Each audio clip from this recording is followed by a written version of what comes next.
वालेकुम friends. Story start करने से पहले आप हमारे चैनल को प्लीज़ सब्सक्राइब कर लें और सब्सक्राइब के बाद बेल आइकन क्लिक कर लीजिएगा। और अगर आपको स्टोरी अच्छी लगती है तो अपने फ्रेंड्स के साथ ज़रूर शेयर कीजिएगा। अब हम चलते हैं अपनी स्टोरी की जानिब, जुनून इश्क पार्ट नंबर 23।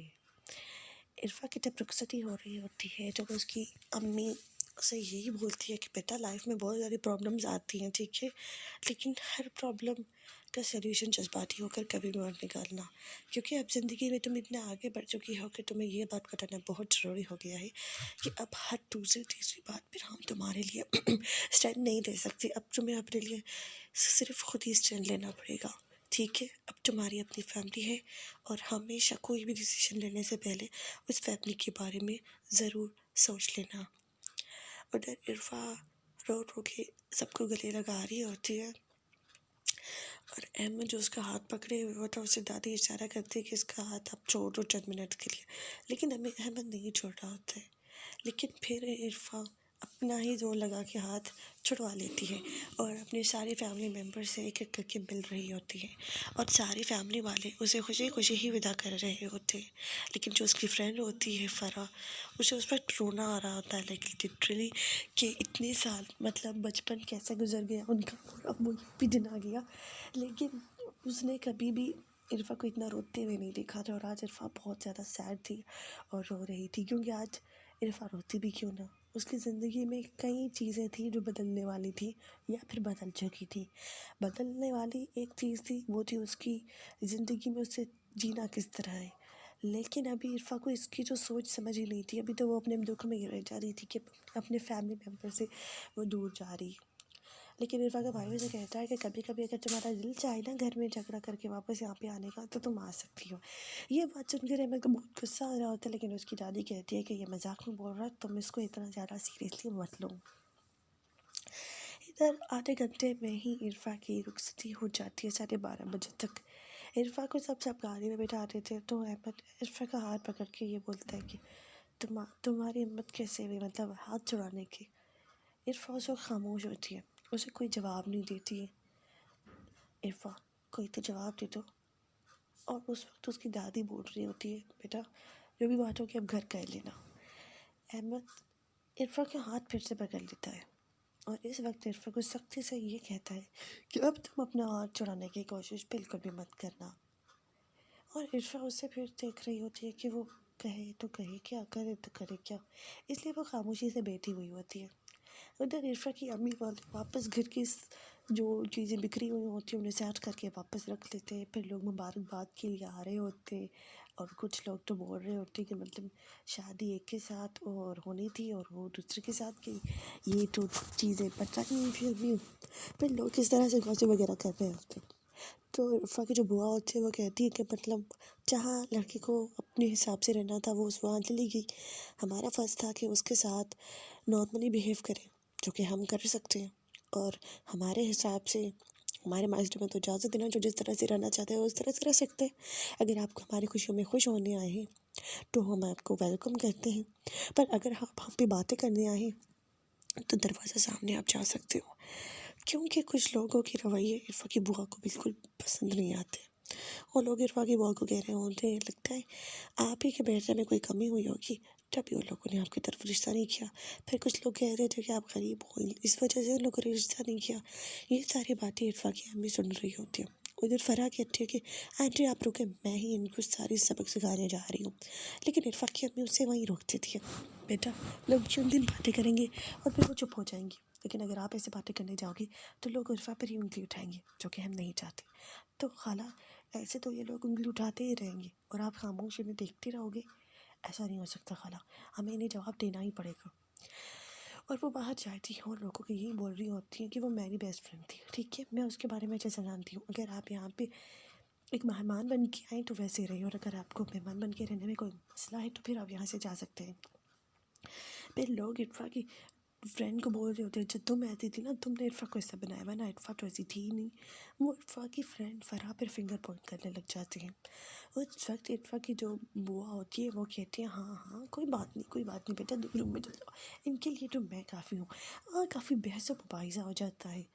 इधर इरफा अपने आप को देखकर यही सोच रही होती है कि मैंने सोचा था चंद दिनों के लिए इस इंसान से छुटकारा मिल गया मुझे, अब वापस यहाँ पे मैं कैसे ही जीऊँगी।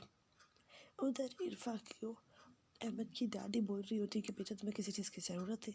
नहीं दादी, किसी चीज़ की ज़रूरत नहीं। अहमद उसका हाथ सख्ती से पकड़ के बैठा हुआ होता है, जिसकी वजह से इरफा के हाथ नीले पड़ रहे होते हैं। इरफा हिम्मत करके अहमद को इतना कहती है कि प्लीज़ आप अपना हाथ की पकड़ इतनी मजबूत मत बनाइए, मुझे हाथ में पेन हो रहा है।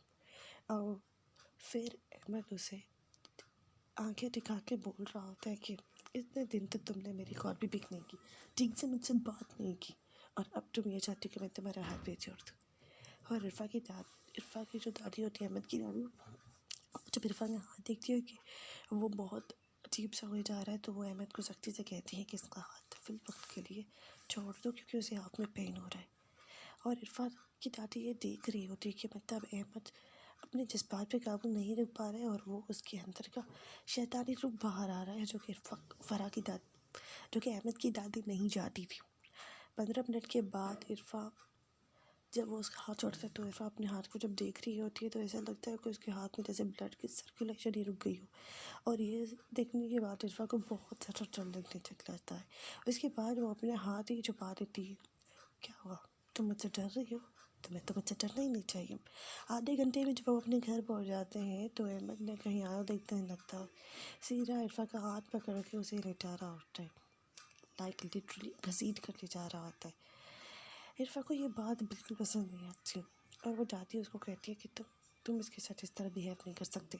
वो दादी को कहता है कि दादी, मुझे जितनी आपकी ज़रूरत थी ना, आपने उतना काम कर लिया, अब आपको मज़ीद हमारे बीच में बोलने की कोई ज़रूरत नहीं। और इतने दिन हम आपको इसलिए ही बर्दाश्त कर रहे थे ताकि इरफा यहाँ वापस आ जाए, और वो वापस आ सके, तो अब हमें आपकी कोई ज़रूरत नहीं है। इरफा जब ये सारी चीज़ें देख रही होती तो इरफा को बहुत ज़्यादा डर लग रहा होता है।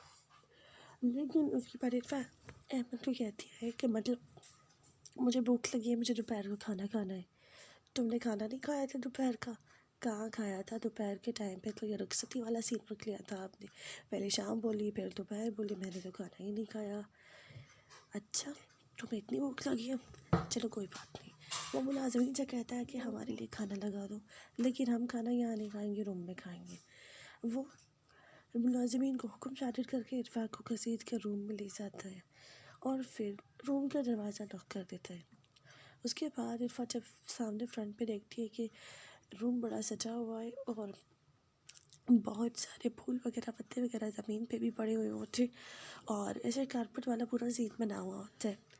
इरफा को कुछ समझ नहीं आ रहा होता है। वो आराम से वहाँ पे एक साइड में कोने में एक सोफ़ा होता है, वहाँ पे जाके बैठ जाती है। क्या हुआ इरफा, तुम कंफर्टेबल नहीं है बैठने में?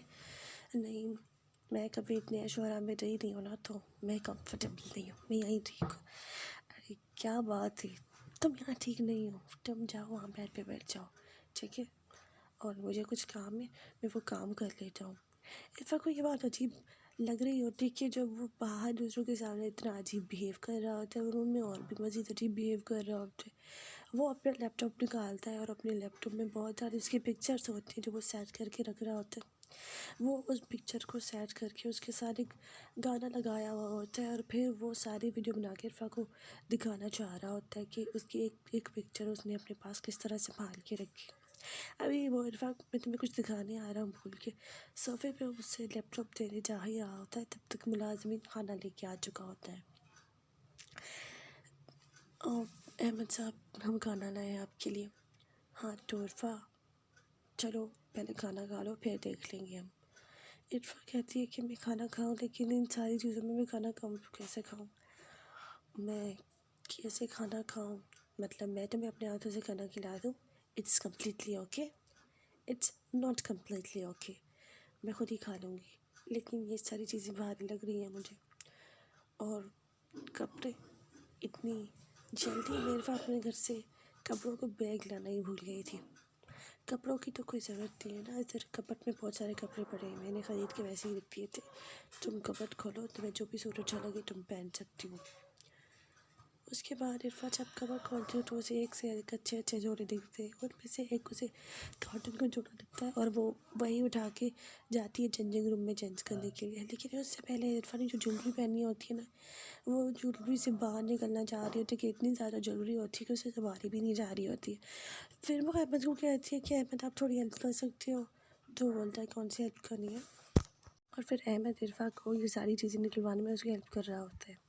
तब मुलाजिमिन उसके लिए पानी का जग ला रहा होता है, जो कि इरफा बहुत डर जाती है और फिर वो पीछे हो जाती है। उसके बाद अहमद उससे कहता है कि यार तुम्हें डरने की क्या ज़रूरत है। और फिर वो मुलाजिम को सख्ती से कहता है कि कमरे का दरवाज़ा बंद कर दो, फिर ये सबको बता दो कि रूम में किसी को भी नहीं आना। सही है। इरफा और भी डर जाती है। चीज़ें निकालते निकालते इरफा इतनी थक जाती है कि इरफा कहती है कि अब मैं कैसे चेंज करने जाऊंगी, क्योंकि अहमद की दादी उसे इतना सोना दे के गई होती है कि उसकी अम्मी उसे और उसकी बुआ से सब कुछ पहना देते हैं, तो बेचारे को चलने में दिक्कत हो रही होती है। उसके बाद जब वो सारी ज्वेलरी निकाल के रख देती है तो वो अहमद को कहती है कि ये सारी ज्वेलरी ना तुम दादी को वापस कर दो। तो अहमद कहता है ये मेरी अम्मी की ज्वेलरी है, मैं दादी को वापस नहीं करने लगा, ये ज्वेलरी ना तुम रूम में अपने, तो मैं उनके बॉक्सेस बाहर से मंगवाता हूँ, उन बॉक्सेस में रख के तुम तिजोरी में रख लो, और ये रही चाबियाँ, ठीक है, अब से तुम अपनी सारी चीज़ें खुद ही संभालोगी। इरफा जो अपने लिए कंगा तक ना संभाला जाता था उसे, अब उसे अपनी ज्वेलरी भी खुद संभालनी थी। ये हुक्म सुनने के बाद तो इरफा भी जैसे बिजलियाँ ही गिरने लग जाती हैं। फिर अहमद उसे कहता है कि यार तुम इतनी थक गई हो तो कोई बात नहीं, खाना मैं तुम्हें अपने हाथों से खिला देता हूँ। लेकिन इरफा अपने इरादों से तस से मस ना हुई। ऐसे दिन के 3-4 बज गए। इरफा ने सिर्फ अपने ड्रेस ही चेंज करने में लगा लिए थे और फिर वो कह रही थी मैं बाल भी बात सेट कर लेती हूँ। अरे बस करो लड़की, 4 घंटे में तो तुमने सिर्फ अपने कपड़े बदले, इतनी कोई लेट हो तुम। चलो कोई बात नहीं, पहले अब खाना खा लो, ठीक है, बाद में बाल सेट करवा दूंगा मैं तुम्हारे। इतने ज़्यादा पिंस क्यों लगाए तुमने अपने सर पे? वो दुपट्टा सेट नहीं हो रहा था ना, इसलिए। अल्लाह, अगर दुपट्टा सेट नहीं हो रहा था तो अपने आप को इतना हर्ट करोगी तुम? इरफा को एक बात भी समझ में नहीं आ रही थी, जो इंसान 2 मिनट पहले उसे इतना हर्ट किया जा रहा था अब वही उससे ये बोल रहा था। खैर इरफा खाना वाना खा लेती है। उसके बाद इरफा कहती है मैं बर्तन रखने के लिए बाहर जाऊँ। तो अहमद कहता है कि मुलाजमीन किस काम के लिए है। अहमद दरवाज़ा खोल के मुलाजमीन को बुला के और मुलाजमीन को कहता है कि ये सारी चीज़ें ले जाओ और फ्रूट्स वगैरह रूम में ले आओ। और फिर वो अहमद सूप काट के इरफा को दे रहा होता है और इरफा एक एक करके खाए जा रही होती है। उसके बाद उसे लग रहा होता है कि हाँ मैं बिल्कुल परफेक्ट हूँ और अब मैं नींद सो सकती हूँ। लेकिन जैसे ही वो नींद सोने जा रही होती है, मैंने कहता है तुम नींद कैसे सोने जा सकती हो? क्यों नहीं जा सकती? क्योंकि तुमने अपने बाल तो ठीक किए नहीं, तुम नींद सोने कैसे जा सकती हो? रात तो नहीं थी लेकिन सुबह और शाम का वक्त था। कहते सुबह से बेचारी थकी हुई थी तो शाम को उसे रेस्ट करना था। अरे ये पिन्स तो सर में से निकाल दो ना, फिर तुम रेस्ट करने चली जाना। अब ये पिन्स में इतनी सारी एक टाइम कहाँ से निकालूंगी? कोई बात नहीं, मैं तुम्हारी हेल्प किए देता हूँ, निकल जाएंगी। उधर अहमद की दादी को इस बात का डर था कि कहीं अहमद उसके साथ मिसबिहेव ना कर रहा हो, जिसके बाद इरफा उसका असली रूप न दिख जाए। लेकिन अहमद वहाँ पे नॉर्मल बिहेव कर रहा होता है इरफा के हिसाब से। और 2 मिनट के बाद उसके सर से जब सारी बिंद निकल जाती है ना, तो उसे अपना सर काफ़ी ज़्यादा हल्का महसूस हो रहा होता है। इसलिए वो चाहती है कि वो अपने मदर की चोटी वगैरह बना ले, जिससे अहमद उसे सख्त इनकार कर देता है। वो कहता है कि मैं तुम्हें कंगा दिखा देता हूँ बालों को, और तुम्हें बाल बांधने की कोई ज़रूरत नहीं है, ठीक है, क्योंकि उसे उसके बाल बहुत ज़्यादा पसंद होते हो। उसके बाद वो उसे कहता है कि तुम जाओ बेड पे चले जाओ, और उसके बाद वो भी उसके साथ बेड पे आके बैठ के अपना लैपटॉप ही लाया हुआ होता है। तब तक इरफा वहाँ नींद सो जाती है। अरे उठो इरफा, मैंने इतनी सारी वीडियोस बनाई थी इतनी अच्छी करके, तुम देख तो लो। वाह इरफा साहिबा कोई जवाब ही नहीं दे रही होती है। कितनी बुखर है और इतनी ही आलसी। मैंने इसके लिए कितने सरप्राइज़ प्लान किए थे और ये बिना मेरा कोई भी सरप्राइज़ देख के सो गई। खैर अहमद उसे सोता हुआ देख के उसे उसे लग रहा होता है कि वो भी नींद से जाए, यही बेहतर है, क्योंकि इरफा किसी बच्चे की तरह बिल्कुल आराम से बिना किसी डर और खौफ के आराम से नींद सो जाती, क्योंकि वो तो बेचारी सुबह से जाके इतने काम कर रही थी कि वो थक गई थी, जिसकी वजह से नींद उस पर तारी हो गई थी। उधर अहमद के बाबा भी आ जाते हैं घर पर और वो अपनी अम्मी को कहते हैं कि अम्मी रुखसती तो सही से हो गई थी ना, लेकिन आपने तो कहा था सब आप सादगी से कर रहे हो। हाँ बेटा, मैंने सब सादगी से ही किया और मैंने किसी ज़्यादा लोगों को आने ही नहीं दिया था, क्योंकि आपको तो पता है अहमद फिर कितना शाउट करता, और अगर ऐसा होता तो हालत मज़ीद बद से बदतर हो जाती। अभी अहमद कहाँ है? अहमद तो अभी अपने रूम में है। अच्छा, सब ठीक है ना? हाँ, सब ठीक है। उधर फ़राह ये सोच रही होती है कि